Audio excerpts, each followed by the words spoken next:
Hey everybody, the following is an excerpt from the monthly Rahdo Roundup, and if you'd like to see the rest of the roundup, you can hit that eye up in the top right corner of the screen, or if you'd like to know more about the game, you can follow the link down in the show notes. And with that out of the way, let's talk about Moesteiro. Okay, this is from Pythagoras, and from the design duo of Rolla and Costa. The roller coaster, I like to call them. I don't think anybody else calls them that. And this is a game where we are competing to contribute the most to building a great, wonderful, real-world basilica, I believe, in Portugal, if I recall correctly. And we're doing it by harvesting resources, calling upon the favors of rich nobles, and basically fulfilling resources to score points by building up the basilica.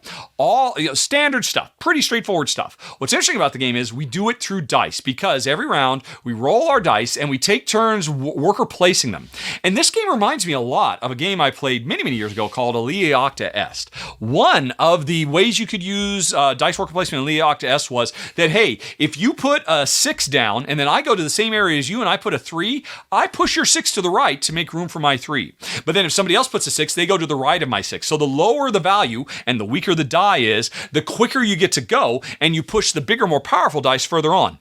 And now this takes that idea and makes it work really interestingly in 1, 2, 3, 4, 5, if I recall, different worker placement spots on the board where they all take that idea but do interesting stuff with them as we gather the resources to try to help build the local town, build the basilica, gather all the resources we need, get the special set collection decorations we can do, gather, the wood and all of that, and it works great. You have small dice and big dice that represent, regular workers who have to follow the rules, and the big dice can break the rules. Over the course of the game, you get more big dice, but then you start losing them. So there's a really interesting overall flow to the game. You can sacrifice points to manipulate the dice as you need. It works great, and it's just really sharp.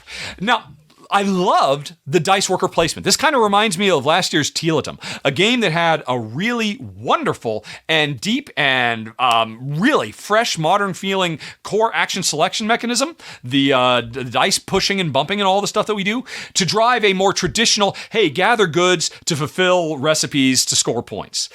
The second half of the game was okay. The first half of the game was amazing, and on the whole, both Jen and I very much enjoyed number 6, Moesteiro. And thanks for watching, folks. If you enjoyed it, please like and subscribe. It makes a huge difference, believe me. But with that out of the way, if you'd like to see some more, over on the left, you can find a playlist of a whole bunch more Rahdo Rapid reviews. Up in the top right, there's the latest thing that's been added to the channel. And in the bottom right, you've got something YouTube recommends.